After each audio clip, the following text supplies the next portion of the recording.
Dragi prieteni, bun găsit! Vă mulțumesc pentru că vă alăturați din nou împreună cu mine pe pagina mea de Facebook pentru a discuta niște subiecte relevante pentru comunitatea creștină și conservatoare din România.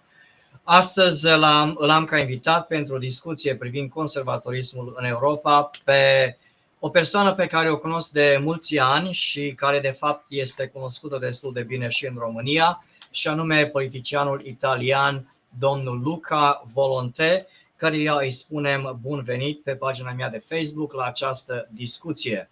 Subiectul care l-am ales pentru astăzi este o privire de ansamblu privind conservatorismul în Europa, alegerile din Italia și de asemenea miza valorilor în acest context al alegerilor din Italia. După cum știți, am comentat de mai mulți ani pe pagina mea de Facebook privind conservatorismul și lamentam de multe ori faptul că, din nefericire, conservatorismul pare să fie, ca și doctrină, ideologie în declin sau într-o transformare fundamentală, metamorfoză, parcă de nemai identificat, nedescris în ultimii câțiva ani, și am decis să discut acest subiect al declinului conservatorismului în Europa împreună cu colegul meu din seara aceasta, pe care îl prezint în aceste momente. Cum spuneam, domnul Luca Volonte este o persoană cu care m-am conectat cu mulți ani în urmă, mi se pare prin anul 2006-2008, când dânsul a venit și în România la o conferință pe care Alianța Familiilor din România a ținut-o la acea vreme și dânsul a ținut un discurs cât se poate de pasionat, plin de pasiune, la Timișoara în cadrul conferinței Alianței Familiilor din România. De atunci au trecut mulți ani și în ultimele luni, când mă gândeam cu cine oare aș putea discuta subiectul acesta, m-am gândit să-l discut împreună cu domnul Luca Volonte, căruia spun bun venit în seara aceasta pe pagina mea de Facebook. Dragi prieteni, după cum sunteți deja obișnuiți, conversația va fi în limba engleză, dar voi face de asemenea un mic sumar, o mică concluzie sau transfer în limba română a ideilor principale pe care colegul meu din seara aceasta le va prezenta.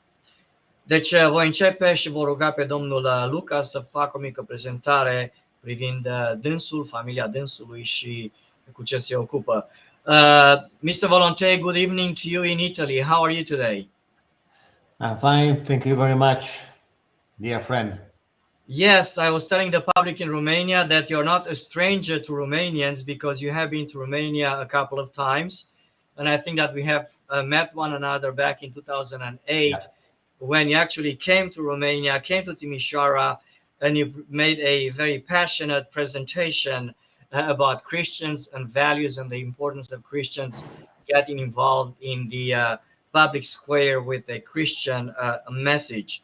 So the first thing that I usually do with my guests is I give them an opportunity to introduce themselves to the public in Romania. You are to some extent known in Romania, but not as well as I would like for you to be known. So tell us a few things about yourself, your background, family, occupation. Yeah, thank you very much, Mr. Costea, and thank you for invitation. I was born in 1966. I'm 56 years old. I have only one wife and two daughters. I won't specify I am only one wife because, especially in the political sphere in Italy, many Christian politicians has more than one wife. So it's not only a joke. I take my degree in political science in University of Milano, Public University of Milano. Just 1 year after my degree, I came with Professor Rocco Buttiglione during the very troubled time for the Christian Democratic Party in 1995, 1996. When the Christian Democratic Party was attacked by the judicial power in Italy and practically quite destroyed. In 1996, I became member of the Italian Parliament, and I stayed in the Italian Parliament until 2013, so quite 7-8 years. And during this time, in the last 3 years of this time, since 2010, 2013, I was also appointed chairman of the European Party and Christian Democratic Party group in the Parliamentary Assembly of the Council of Europe, where I did something for the Christian values, and I had the opportunity to come to Timișoara. Thanks for your invitation. And just the week when I was elected in January 2010, and just in that time, properly in Timișoara, I presented this purpose of my mandate, so showing the Christian prudence during the parliamentary activity. After that time, since 2013 till now, I became a professional consultant for some NGO and private business, and that's all. Yes, thank you very much, Luca. I'll be switching to Romanian and make a presentation of you. I will say in Romanian what you just told us in English. When we come back, I would like, I'm always curious about my guests, and I know I like to learn from them a lot, and I'm sure that we'll learn from you this evening as well. We already had, but when we come back, I would like for you to give us a number of principles or values that have sustained you along the years. You said you're 56. I'll turn 66, 10 years older than you at the end of this year. And there are a number of principles that I have learned in life that have guided me all the way to this point in life, which I treasure very much. And I'd be very curious to know, what can you tell me and the people in Romania, what were the main values or principles, foundational principles in your life, which have brought you to this point in life, making it through all of these turbulent times at times, and making it all the way to today when we come back and continue our conversation in English.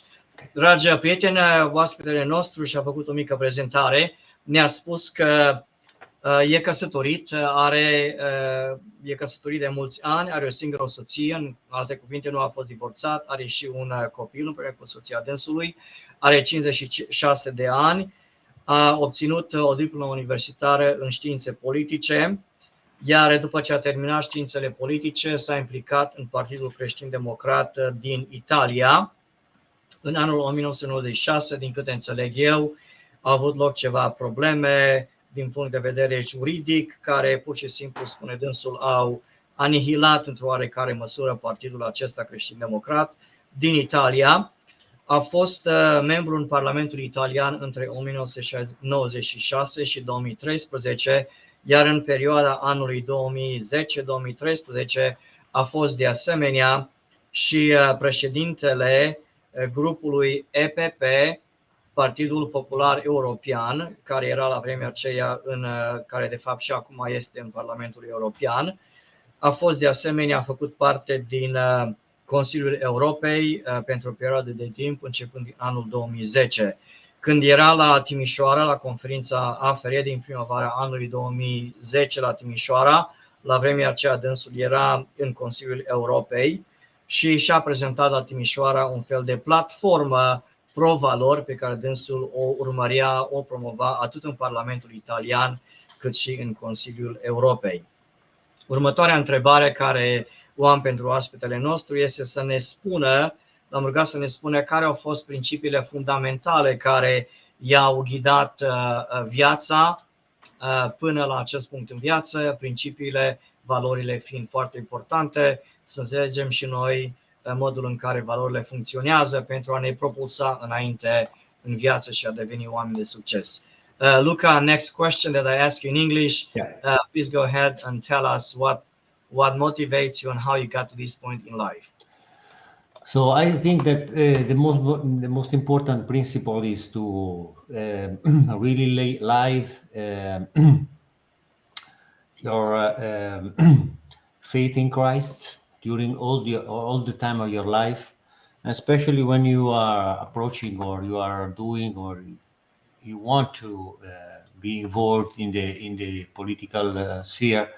You should remember and really implement in every your decision some important principle that I call not negotiable principle, as the defense and the promotion of the freedom of education, life from the conception, natural death, subsidiarity against the statalism, promotion of economic freedom and social justice, and defense of religious freedom, especially in the public sphere.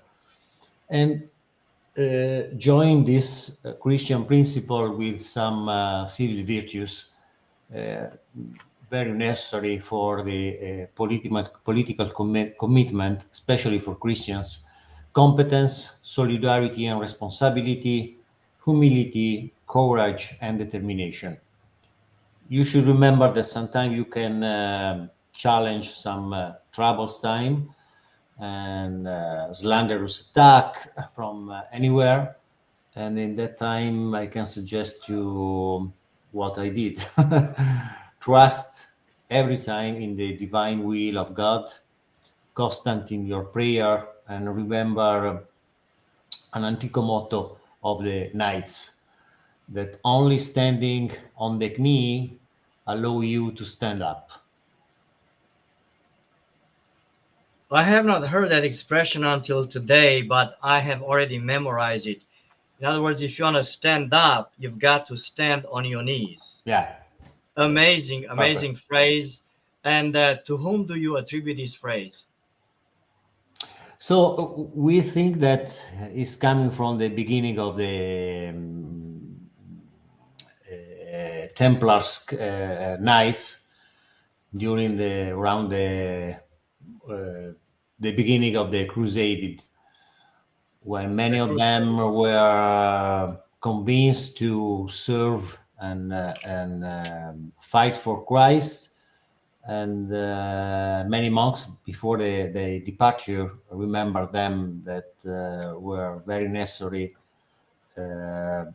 Before that, pray a lot and stay in front of the tabernacle praying for at least one night. Okay. Thank you. Again, saying now, making a brief summary in Romanian, and then we come back to another topic. Deci am întrebat pe colegul nostru din seara aceasta care au fost principiile fundamentale care l-au ghidat în viață până acum și mi-a dat un răspuns care cred că ar trebui să-l prețuim fiecare dintre noi. Am menționat anumite principii. În primul rând, spune dânsul, datorează faptul că a ajuns la acest punct în viață, în primul rând, credinței în Hristos. Dânsul spune, dacă vrei să te implici în politică, trebuie să dovedești credință în Hristos. O altă valoare care l-a propulsat înainte și l-a ținut activ și pasionat în viața publică a fost convingerea dânsului, credința dânsului în dreptul la viață al copiilor nenăscuți, de asemenea libertatea religioasă, libertatea de conștiință, libertatea politică. Am menționat de asemenea anumite valori care cred că sunt foarte importante pentru fiecare persoană care aspiră să devină politician în viitor. În primul rând, loialitate față de public, loialitate față de Dumnezeu, curaj, determinare, perseverență și de asemenea statornicie, chiar și atunci când spunea dânsul ești defăimat, ești calumniat în spațiul public. De asemenea a menționat un principiu cu care și eu agreez foarte mult, și anume principiul rugăciunii, și dânsul ne-a dat o expresie folosită de mii și mii de ani, de 1000 de ani, poate chiar de mai mult de 1000 de ani, care era folosită de cavalerii teutoni și de către monks, de către părinții bisericii, și anume, dacă vrei să stai tare și drept, trebuie să stai pe genunchi. Adică dacă vrei să stai tare și drept, trebuie să ai o viață de rugăciune. Următoarea întrebare care o am pentru colegul nostru este faptul că am observat în ultimii ani o oarecare timiditate și chiar rușine, aș putea spune, de partea creștinilor privind identitatea lor creștină în spațiul public, un subiect care îl discut chiar de multe ori împreună cu diferite persoane, mai ales în limba română, preoți, pastori și așa mai departe. Și vreau să rog pe colegul nostru să ne spună dacă și el simte, mai ales în Occident, o oarecare delăsare, o oarecare, rușine de a afirma, timiditate de a afirma identitatea creștină în spațiul public și ce sugestii are dânsul pentru noi pentru a reveni, pentru a ne regăsi temeritatea și confidența în spațiul public, în identitatea noastră creștină. The next topic I'd like to cover with you, Luca, has come to mind from Romans chapter 1, where Apostle Paul says, I'm not ashamed of the gospel of the Lord Jesus Christ. And so I have sensed in the last, unfortunately, many years that a lot of Christians, including Christian politicians, are sort of ashamed of the gospel of the Lord Jesus Christ in the Parliament, in the European Parliament, in the Council of Europe, in the public spaces as such. And I would like to ask you whether or not you share my perception, whether or not to some extent this is accurate in your sphere of influence in Italy, and more importantly, what can we do as Christians to really be courageous and confront and not be ashamed of our Christian identity in the public square? Yeah. What are your feelings in this regard? I'm totally agree with you. Too often Christians suffer what I call two diseases. The first one is the lack of courage to always defend, promote, and witness in private and public life their faith and their beauty of Christianity.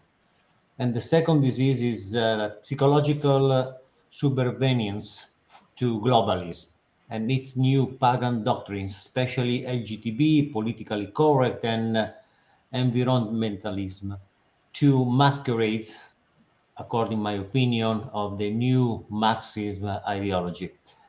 I have never understood in this way the reason that prevents Christians from confronting these new ideologies, which are founded on sand and anti-scientific and absurd idea. We who have encountered the trust of Christ should have no fear of the liberalism, as so called by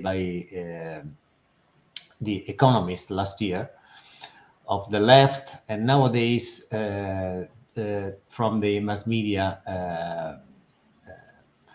We are not peers of less, but of more in the public debate.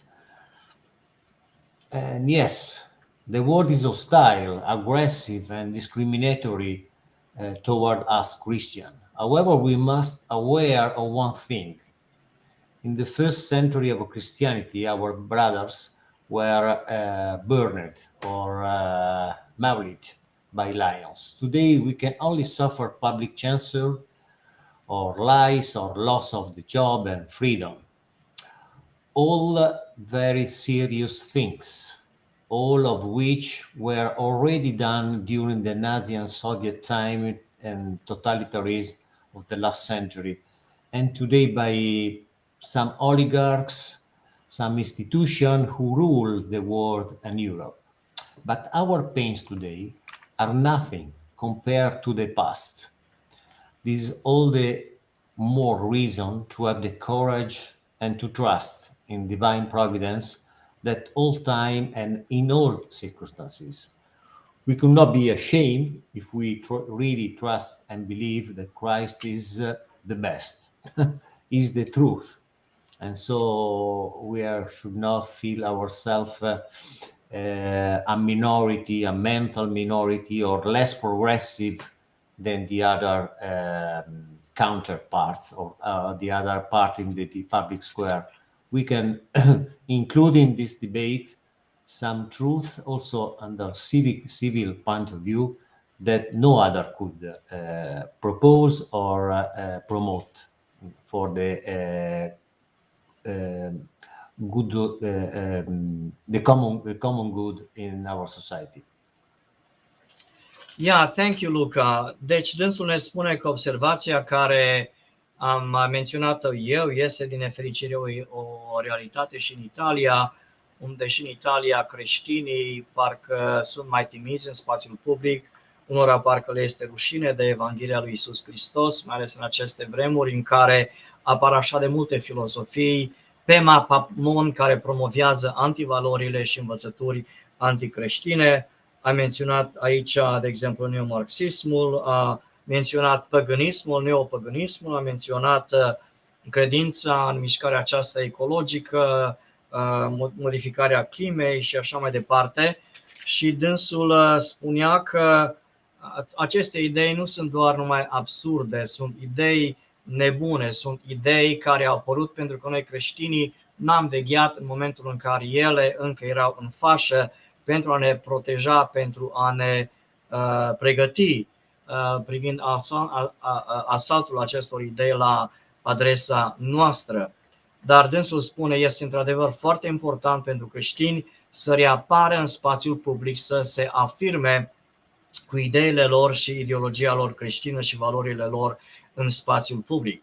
Dânsul menționa că unul din motivele pentru care noi suntem parcă în defensivă este pentru că odată ce am promovat statul de drept și democrația, am tolerat toate aceste mișcări, ideologii anticreștine care au luat avânt în spațiul public și în timp ce aceste idei luau avânt, noi creștinii parcă ne-am retras din spațiul public și le-am acceptat. Dânsul a menționat că dacă acum 2000 de ani înaintașii noștri în credință erau uciși pentru credința lor, în ziua de astăzi nu mai suntem uciși. Într-adevăr, suntem rușinați, suntem marginalizați, ne pierdem locurile de muncă, suntem atacați în mass media, dar nu avem să nu ne temem, pentru că nu vom avea aceeași soartă ca și creștinii de acum 2000 de ani. Deci dacă creștinii acum 2000 de ani erau dispuși să-și dea viața pentru Iisus Hristos și identitatea lor creștină, cu atât mai mult noi în ziua de astăzi ne putem afișa în spațiul public, cu toate și având în vedere că penalizările sunt mult mai mici. De asemenea, un lucru care mi-a plăcut din partea dânsului este ne recomandă să avem credință, să avem curaj și ne spune de asemenea să nu uităm că Dumnezeul care a fost cu creștinii acum 2000 de ani în statul nazist a Germaniei, în Uniunea Sovietică, pe vremea comunismului, același Dumnezeu este cu noi și vrea să ne spună de asemenea cuvintele Mântuitorului. Hristos ne spune, eu sunt calea, adevărul și viața. Deci nu avem de ce să ne fie teamă, nu avem de ce să ne fie rușine, pentru că avem calea, avem adevărul și avem viața de partea noastră. Întrebarea următoare care o am pentru oaspetele nostru are de a face cu Consiliul Europei. Dragilor, Consiliul Europei este foarte important privind valorile, după cum menționez în postările mele de mulți ani și având în vedere că domnul Luca a făcut parte din Consiliul Europei, avem ocazia în seara aceasta să aflăm cum funcționează acest Consiliu Europei, natural pe scurt, și de ce este important să știm cum el funcționează. Switching back to English, Luca,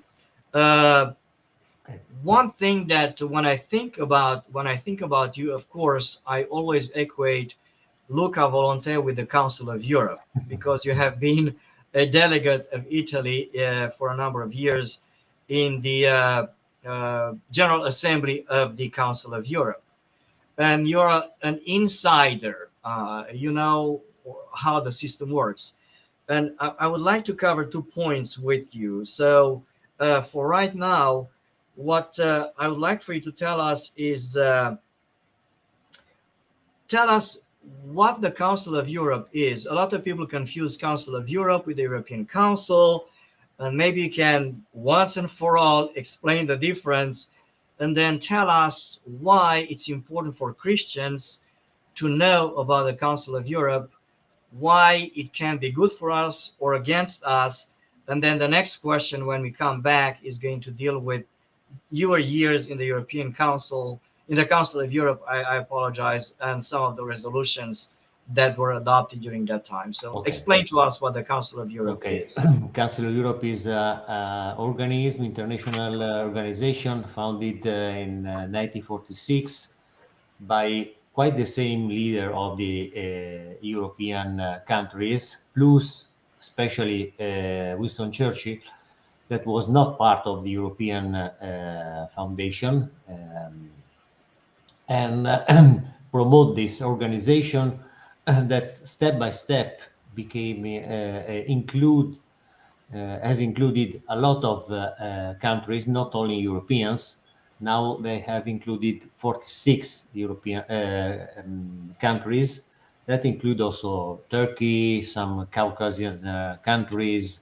It was the case of Russia and many other countries.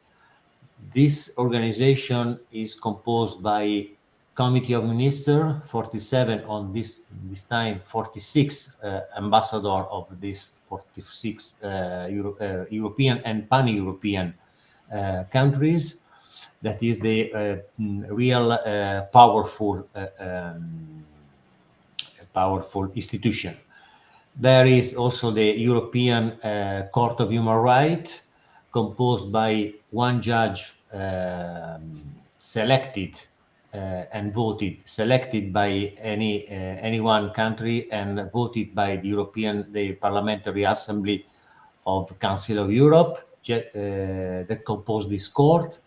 This court is very important because this court could decide in any specific topic already decided by the national judicial system that include a question about human rights. An example, many times European Court of Human Rights decide in favor of homosexual couples or adoption, or sometimes in favor of abortion right. That's unfortunately is the case in the last 10 years, because just before, during the history of the European Court of Human Rights, and by right, the European Court of Human Rights should decide only based his decision on the convention, European Convention of Human Rights. Is a document very important, where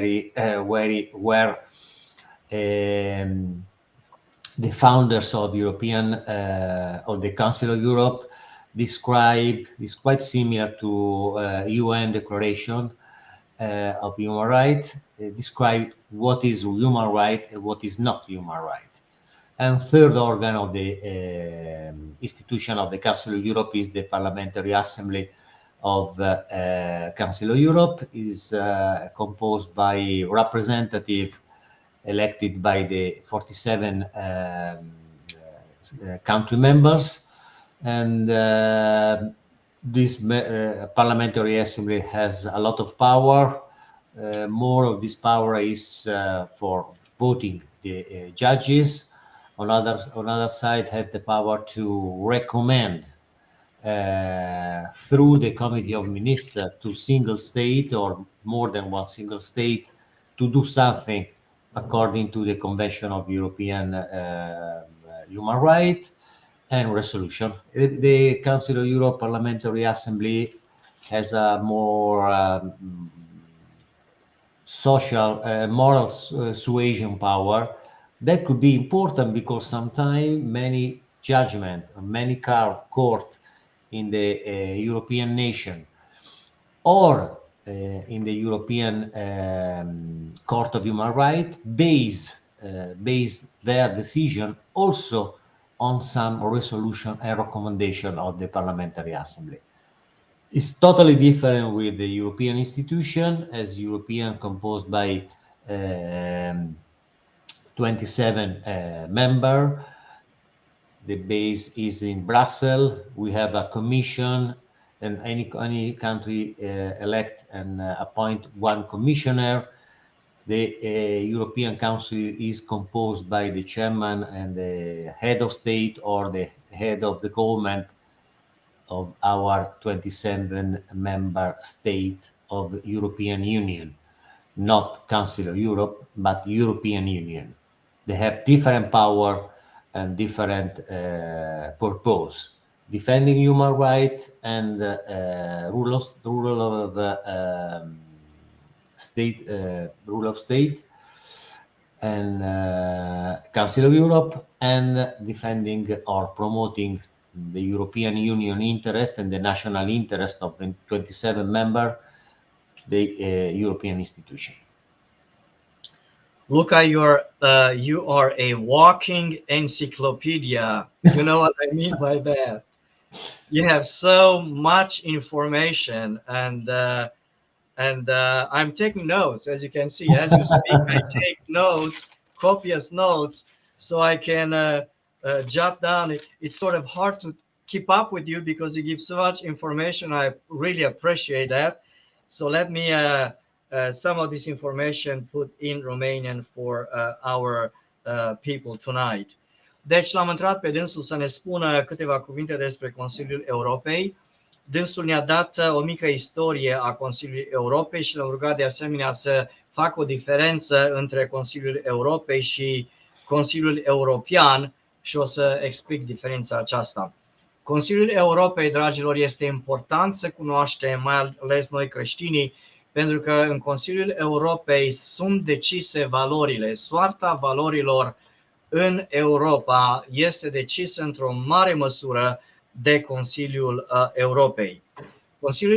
Din Consiliul Europei fac parte la ora actuală 46 de țări.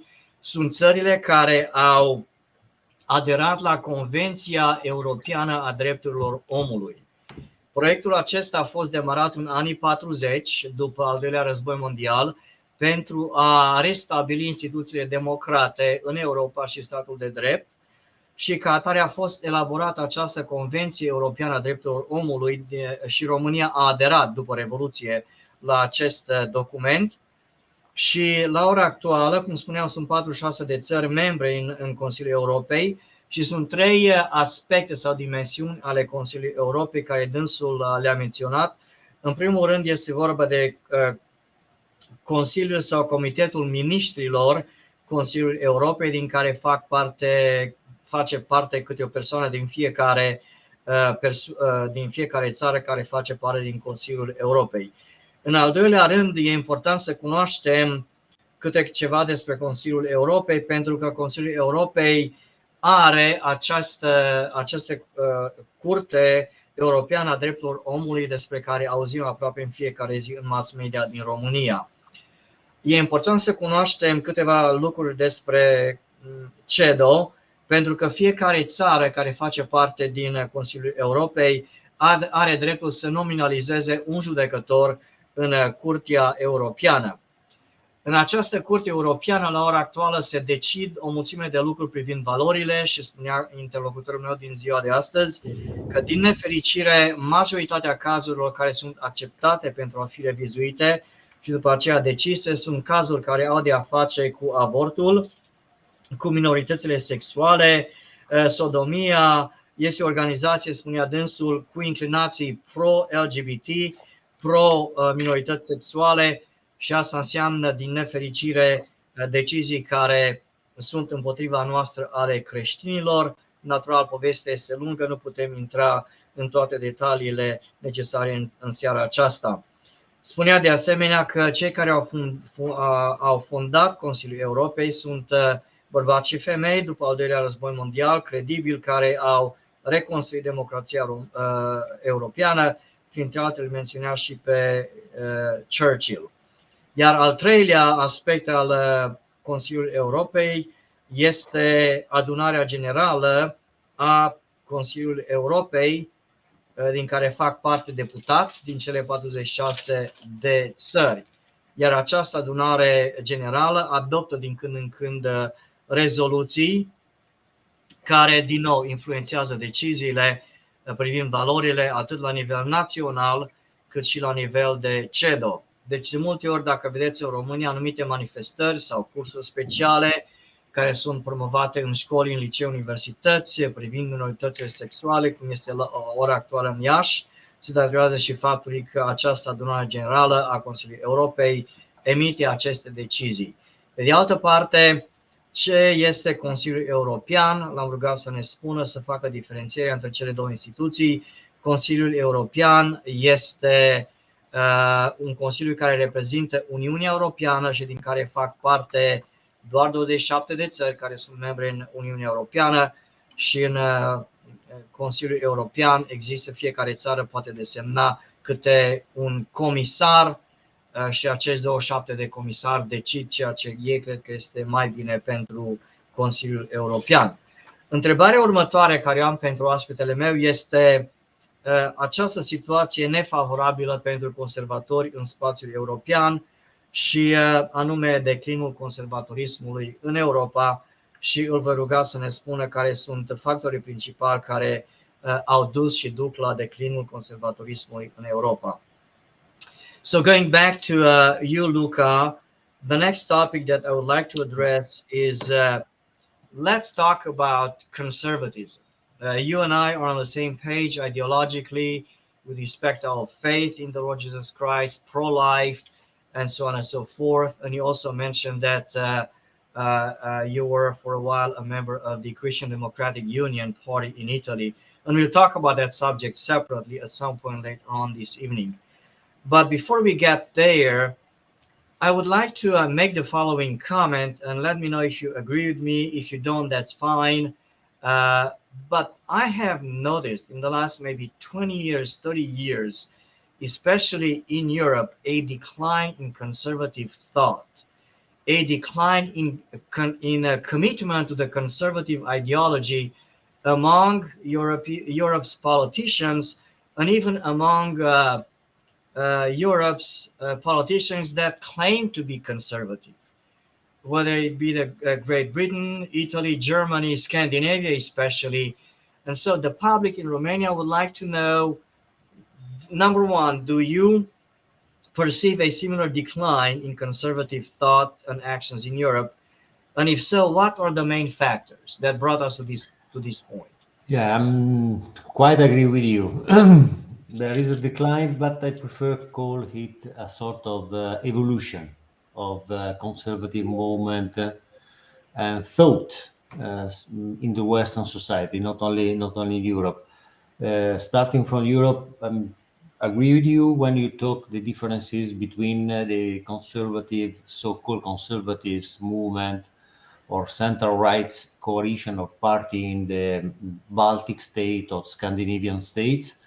Many of these parties and if I think the Swedish conservatives, Swedish Democrats are growing a lot in the incoming election in the next 11 of September. But as the Swedish Democrats, so many other conservative parties and movement in the Scandinavian and Baltic states are more pagans. I would be very clear. in my opinion, the necessary evolution that we need for the conservative movement is transform himself according to the new reality, the new quite self-destroyed globalism, the new tyranny or mass media and some oligarch of mass media, the new very, very violent and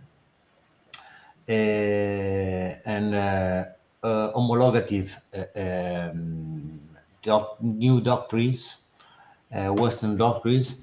A conservative movement should involve himself and start one step back to the Christian principle. I think is the only condition to go forward in the future time. We have some positive example in Europe, Hungary or Poland or Czech Republic, some movement in Spain. They affirm and also practically try to implement not only Christian values, but some consequence of the Christian values. So defending practically the unborn children. We have a lot of examples also very recently in Poland, and the polemics between some decision of the Polish government, Polish conservative movement, Polish Constitutional Court and European Parliament and European Commission for defending by the Polish side the unborn children.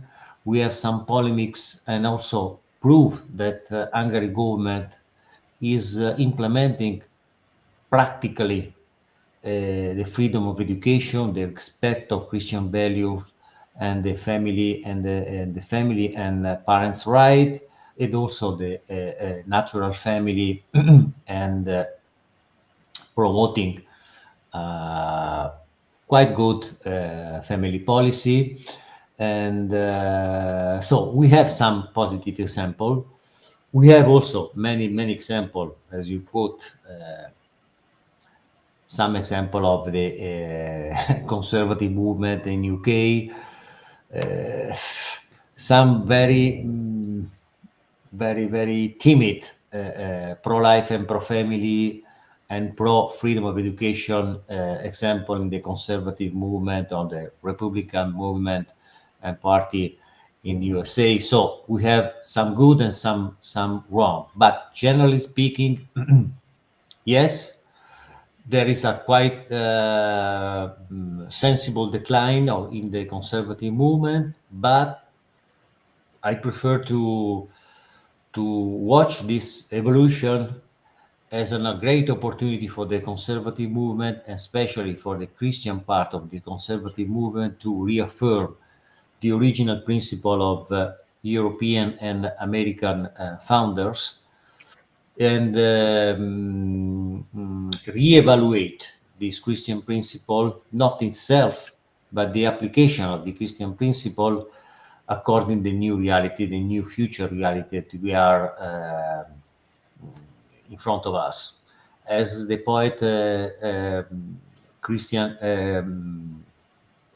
Lewis said in his important book, The Two Ways of the Pilgrim, sometimes the shortest and the surest way in the one of the leads want to step backward to reach the goal first. So you should step back sometime for reach the best way and the most fast way to go forward. That's my perception of what need for the conservative movement. And what is the opportunity now for the conservative movement? Only one lead ahead. We have a great opportunity, especially because our, I will call sometimes counterpart, our opponents, the socialist traditional idea, is totally self-destroyed in the last 20 years in Europe. Sometime in the beginning of the last 20 years, they have embraced the migration as the only value. Now they are promoting only LGTB values, And so they totally forget the social justice, they totally forget the economic justice, they totally forget to serve the poor.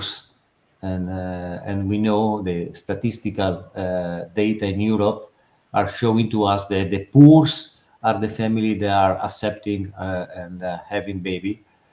The babies abandoned are the poor, the older are the poor in this society, and the only way to restore the Christian, the conservative movement is to, sorry the term, occupy those traditional socialist arguments that are totally abandoned by them. Yes, let me again switch to Romanian and make a summary of this wonderful presentation that you have made concerning the decline of conservatism. Dragilor, din nefericire, colegul meu din seara aceasta agrează cu mine că, într-adevăr, și dânsul observă de mulți ani un declin al conservatorismului în Europa. Dânsul vede mai multe cauze care sunt responsabile pentru acest declin. Dânsul vorbește despre un anumit suicid al democrației în Europa de mai mulți ani și din această cauză s-a produs un gol, un vid al valorilor în Europa, din cauza faptului că în ultimii 30-40 de ani mișcarea politică din Europa a fost dominată de gândirea neomarxistă, progresistă, socialistă, care a distrus valorile, iar la ora actuală singurele valori care mai sunt relevante pentru conducătorii Europei, din nefericire, sunt în mareilor majoritate așa numitele drepturi ale femeilor care vor să facă avort, feministele și mișcările pentru drepturile minorităților sexuale. Dânsul spunea că, într-adevăr, observă și a observat de mulți ani un declin al conservatorismului, de fapt mai în toată Europa, singura excepție se pare să fie Marea Britanie. Dânsul spunea că la ora actuală cei care se consideră conservatori, de exemplu în Scandinavia sau chiar în țările baltice, dânsul îi numește și afirmă exact ceea ce spunea dânsul, îi numește păgâni, în sensul că acești așa numiți conservatori nu mai au aproape nimic de a face nici în clin, nici în mânecă cu adevăratul conservatorism în natura lui inițială. Dânsul spune că la ora actuală conservatorii Europei caută să facă un fel de modus vivendi, un compromis cu noile tendințe la nivel global privind direcția societății, caută să acomodeze și ei avortul, feminismul, de asemenea globalismul și din această cauză avem acest declin al conservatorismului. Dânsul propune o reîntoarcere la valorile creștine și la promovarea valorilor fundamentale creștine în spațiul public, în gândirea conservatoare europeană. A dat însă și câteva exemple pozitive în Europa, a numit, de exemplu, Polonia ca vârf de lance al mișcării conservatoare din Europa, de asemenea, după cum știți, Ungaria, Spania, Republica Cehă, de asemenea, sunt țări în care gândirea tradițională conservatoare pare să ia avânt și să influențeze politicile în aceste țări. Din nefericire, după cum și dumneavoastră știți, ne amintește și dânsul, aceste țări care promovează conservatorismul sunt în conflict cu Uniunea Europeană, Curtea Europeană a Drepturilor Omului, care caută de fapt să distrugă într-un sens civilizația europeană. Polonia, Ungaria, Spania, Cehia caută să apere copilul nenăscut, caută să promoveze familia naturală, caută să stimuleze demografia, caută să restabilească adevărata libertate așa cum ea este cunoscută și înțeleasă în gândirea conservatoare. Dânsul spunea că, într-adevăr, și în Europa se simte această timiditate față de valori în cercurile conservatoare, dar dânsul de asemenea a dat exemple pozitive privind conservatorismul și anume mișcarea conservatoare din Marea Britanie, dar mai ales mișcarea conservatoare din Statele Unite, Partidul Republican și fondatorii Republicii Americane. Dânsul spunea că este o oportunitate bună anul 2022 pentru conservatorii din Europa să își regândească direcția. Vor avea loc, înțeleg, alegeri în Suedia pe 11 septembrie și de asemenea alegeri în Italia, care le vom discuta puțin mai târziu. când conservatorii au oportunitatea de a câștiga majoritatea în parlamentele țărilor respective. Dânsul spune, este bine din când în când să dăm câțiva pași înapoi, să ne uităm de unde am plecat, unde am ajuns, și în acest sens e bine și conservatorii să își reevalueze pozițiile, să vadă de unde au plecat când gândirea conservatoare a fost lansată și unde am aflat unde am ajuns în ziua de astăzi. Dânsul a dat în sensul acesta un citat din C.S. Lewis, marele scriitor britanic, din cartea dânsului Two Ways of the Pilgrim, în care oamenii, cetățenii erau încurajați din când în când să mai facă un pas sau doi pași în spate pentru a nu pierde traseul și traiectoria. Deci, dânsul spunea, este o oportunitate foarte bună pentru conservatori în perioada actuală să umple acest vid valoric cauzat de prăbușirea secularistă și socialismul în Europa și reînvigorarea valorilor. Următoarea întrebare care o am pentru colegul nostru are de a face tot cu Consiliul Europei și anume l-am rugat să ne spună măsura în care Consiliul Europei, în timpul când dânsul era în Consiliul Europei, promova valorile creștine în rezoluțiile care au fost adoptate pe perioada în care dânsul era în Consiliul Europei. Luca, getting back to you and getting back to the Council of Europe, you were a conservative voice in the Council of Europe, and I do remember us communicating with you and communicating with other pro-family, pro-life movements in Europe back then. And by the way, thank you again. You have been a great resource for people like me and pro-lifers and pro-authentic conservatism Christians. You gave us details about what's going on in the in the Council of Europe, what resolutions were coming up, and you encouraged us to mobilize our national delegations to vote in favor of Christian resolutions and values. So we talked about conservatism, ideologies, and so on and so forth. Take us back to the European Council of Europe and tell us about the resolutions, or some of them that were either defeated in our favor or were adopted again in our favor. And of course, I have in mind freedom of religion and freedom of conscience, among others. Some amazing stories. So tell us what you recall. You know, Peter, we need hours for describing what we did together, because Right. because as you remember, our group were self-conceived itself as a square where politicians and leaders of NGO work together for having the same target and achieve the same result. And we achieved amazing results from 2010, 2013.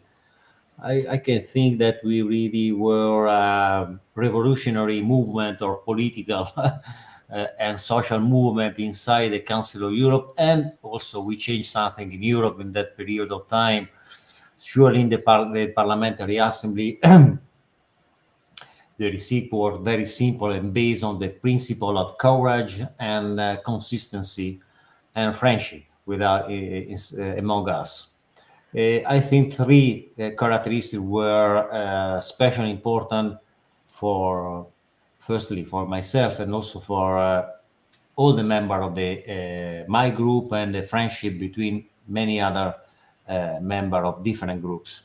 First of all, was especially for the members of my group, Popular Party and Christian Democratic Party, was recall every time the coherence between APP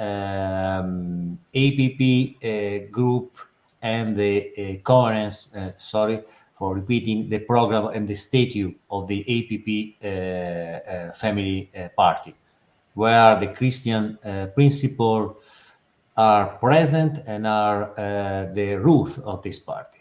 So many often said, we are members of the APP. The principles are very clear: defending life from the conceived person to the last day of life. So against abortion and against euthanasia. We are defending family, starting from the family composed by one man and one woman open to life. We are defending not because we are heroes, but because our party asking us to do this job, and recalling time to time, every meeting, that we are what we are is a self-training of conscience.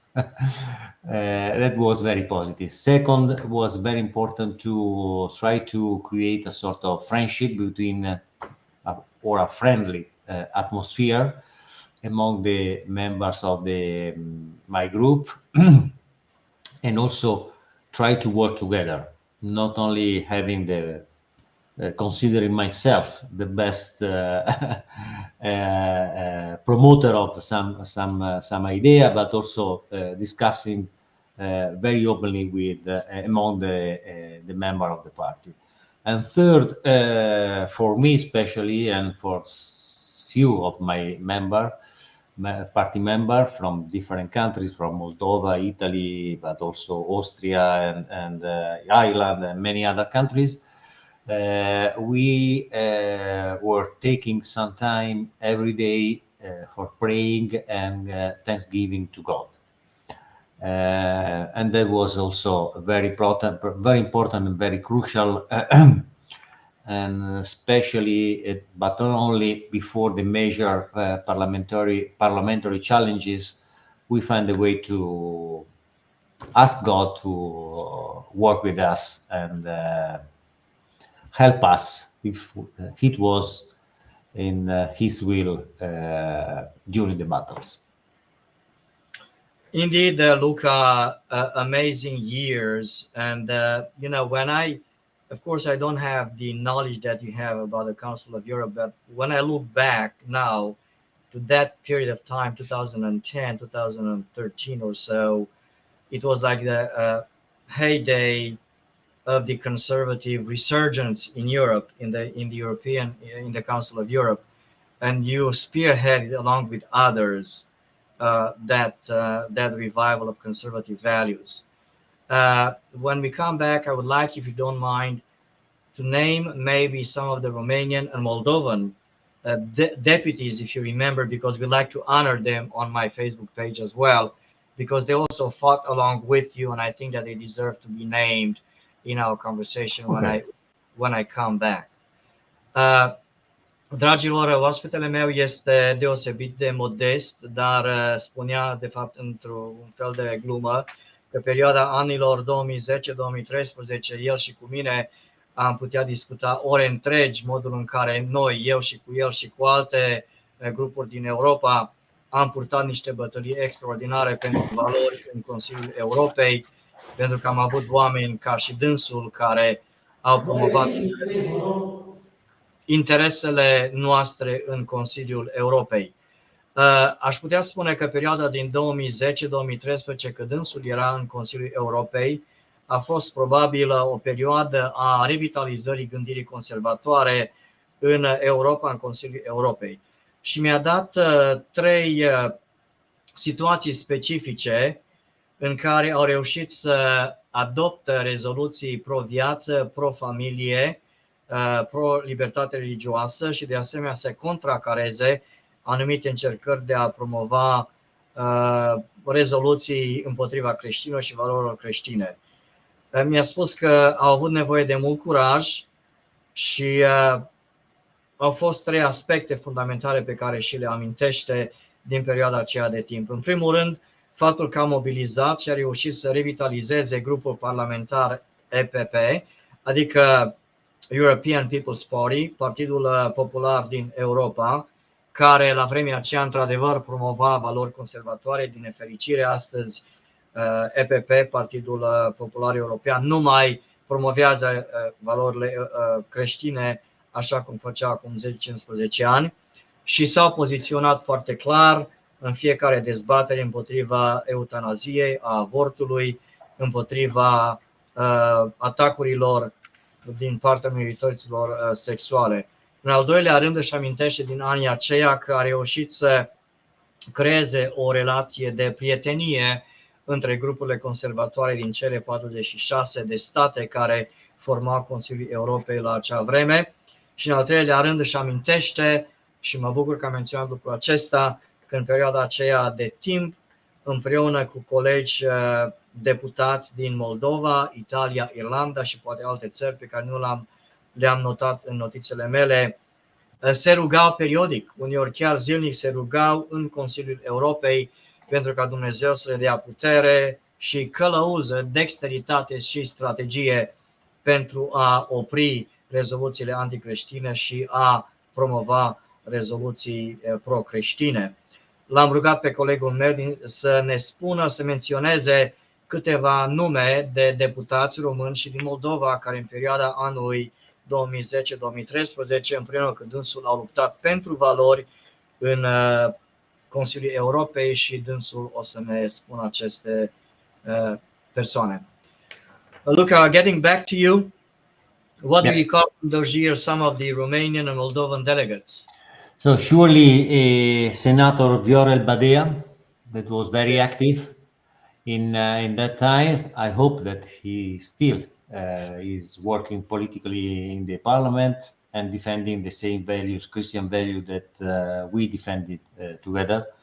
And Valeriu Ghileci, that was member from the Moldovan delegation, both were very active to also including in our discussion or convincing other member, not only from the Christian Democratic group, but also from other liberal group in the another party in the Council of Europe, especially when we fought and we won some crucial battles that were for defending the conscientious objection in all the European countries. An example, banning the euthanasia law in the European countries, defending the freedom of education. And you might understand what these three battles are impacting in our nowadays life. When in many European countries they have implemented some laws that promote, de facto promoted euthanasia, promote LGTB ideology in the education, promote abortion without limit.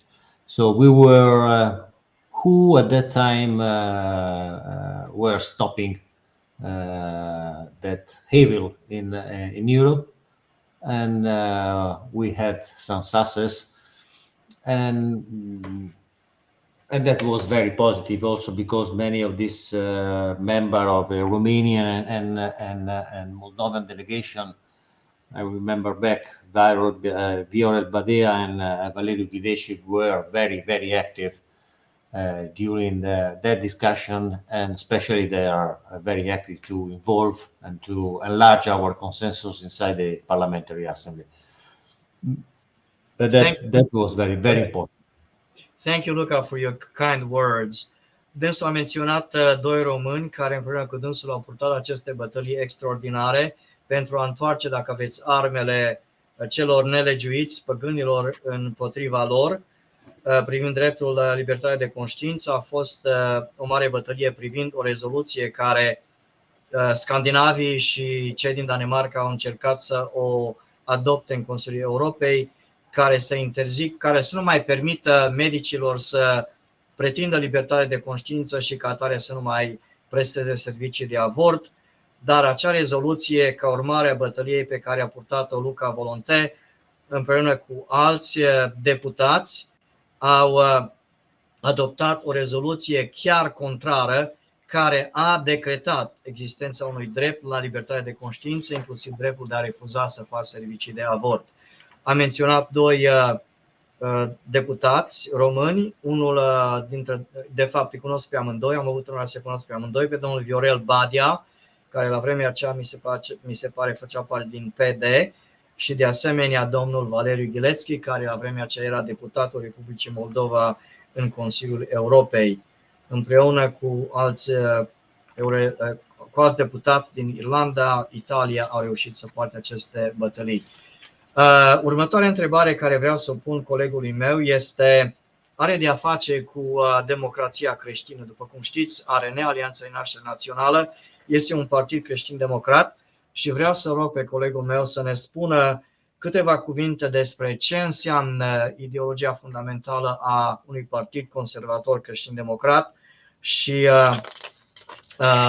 istoria acestui partid în Italia. Luca, we still have a number of comments. I apologize, a number of topics to discuss tonight. It's really all up to you. We can continue some other time, or we can continue tonight with our conversation, which would be my preference, but you're my guest and your level of energy might be different from mine. But there are so many amazing topics that I would like to talk with you. And we don't really have to go into a great deal of details as long as you still have the energy, because the people are still watching us. My next question would concern the Christian democracy. I think I emailed you about a month ago, and I said, look, I ran for the European Parliament twice. I didn't succeed, but I succeeded in one respect. I was able to gather around me hundreds of thousands of people who share my values and your values. And so 2 years ago, we formed this political party in Romania, and it's called the Alliance for National Renewal. And you can see the name right here at the bottom of the screen. And it's a Christian democratic party. It's a long story, and of course we can talk for hours about what Christian democracy is. But given the fact that you identify with this ideology and have been a member of this party, what can you tell us briefly about the ideological orientation of Christian democracy in Europe, number one, and a brief history of this Christian democratic movement in Italy? So I think that we can stop this first part of our discussion and after this answer and come back when you want, also in the next week. I'm very proud to participate and attend your discussion, and we have a lot of questions. And so we can come back when you want. I'm really, really proud to attend of your meeting. Starting from this last one question, is very similar to the first one. Thank you very much for doing this new party in Romania. I'm sincerely are telling you, you are courageous for founding and working for this new party with you and all your supporters. That rightly you say, anytime that there is an opportunity to campaign in a political challenge, you meet time to time more persons that are persuaded and also desiderate, they would like to attend and participate actively to share your ideals. Two very brief answer. First one, the liberal democracy is living a very critical moment. That's a fact. But is living this moment, this critical moment, and this impressive crisis, because not democracy is in crisis as ideal and separation of power and election of representative, as respect between legislative, executive, and judicial power, not in the principle of democracy itself or rule of law, but because the liberal world is in a dramatic contradiction, because liberals are transformed the respect of liberty, the respect of different opinion, as an imposing and the only one and mainstreaming opinion. So they destroy liberalism itself and create a real problem in the definition and implementation of a liberal democracy. That's the the heart of the crisis of the liberal democracy, and we are looking around in Europe and in the Western society. We are looking any day. We know in every day the crisis, the fruit of the crisis of liberal democracy. When you know that, for example, in Canada, one of the most liberal democracy in the world, if you are Christian and you are not implementing abortion or sexual orientation teaching in your school, on your summer campus, you are not receiving the support from the economic support from the state. Why and what you can call this liberal democracy? Selective democracy, not liberal democracy. Is discriminative democracy. If you are not free to implement your homeschooling in Norway or in France or under the Spanish socialist government, you are discriminate, and you are not alone. You are not only a sect of Christian. You are Christian at all. So that is the crucial point of the crisis of liberal democracy. I remark to you that just last year, The Economist wrote a very impressive article analyzing especially the illiberal liberalism. They are part of this crisis of so-called liberal democracy. On the other side, the Christian Democratic Party, the Christian democracy is not an idea of democracy without democracy. It's not a theocratic Christian imposition that simplify or reduce the crucial pillar of the democratic system. We are not saying we are following the Christian values, and so by consequence, we are destroying the independence, an example, among executive power, legislative power, and judicial power. We are not saying so. We are saying that the democracy if democracy wants to save itself, as principle of rules that define freedom and responsibility, duty and opportunity for all, should come back to the inborn world, not only as we like it, Christian values, but inborn world is respecting democracy should come back to respect human dignity. And respecting human dignity is the only way for respecting human dignity is respecting the God creation, the need for any human being to be born in one family, with there is one mom and one father, to born in one family in which the social community, family in large sense, are respected, and not statalism impose education and strict rules. So if democracy can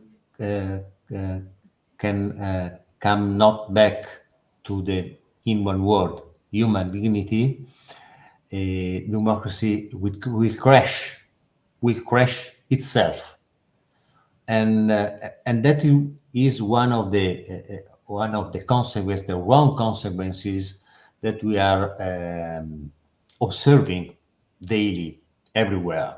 When the last example, very clear, that I would like to add is when, especially in the United States, but unfortunately not only in the United States, many reports are proved that also in the European Court of Human Rights and many international court is the same. When some big donors or lobbyists or philanthropists, as they describe themselves, are paying or moving some powerful instrument for appointing and decide. He will be appointed as judge or High Commissioner for Human Rights in the United Nations, and they try to determine not only the election but also the content of the mandate of these people. We can speak and we can say that the liberal democracy, the liberal institution are not only transparent but are really liberal. They are really considering the human rights as the same of the rights promoted by these philanthropists, or they are itself destroying the independence of judicial power or high commissioners, and at the same time discriminate Christian or many other people from many other religions that believe that human beings, family, freedom of society, freedom of education are so important. That's the real question, and that's because we are proud to defend and to promote Christian democratic parties and Christian democracy, respecting democratic rules, but also respecting and recalling to all the need, the Western society need to reaffirm and start back from the Christian principle. Thank you very much, Luca. We'll end with this question. And then at the end, if you have anything else to add for our public, you can do that before we actually log out. Deci, revenind în limba română, l-am rugat pe colegul meu să ne dea o mică explicație privind democrația creștină și relevanța mai ales a doctrinei democrației creștine în ziua de astăzi în spațiul european. În primul rând, i-am spus colegului meu că în România am format acest partid politic care se numește Alianța de Naștere Națională. Dânsul spunea că este mulțumitor că am format acest partid și ne-a numit oameni curajoși să formăm acest partid creștin-democrat într-o atmosferă politică destul de haotică în care se găsește Europa la ora actuală. Dânsul spunea că democrația cu care suntem obișnuiți la ora actuală în Europa, și anume democrația așa numită liberală, este de fapt o democrație care la ora actuală trece printr-o criză. Este un sistem al democrației în declin. Este de fapt o democrație care în practică nu este democrație. Este de fapt în contradicție cu principiile fundamentale și clasice ale conservatorismului. Dânsul spunea, domnul Coste, uitați-vă în jurul dumneavoastră și vedeți ce se întâmplă în anumite țări așa numite democrate.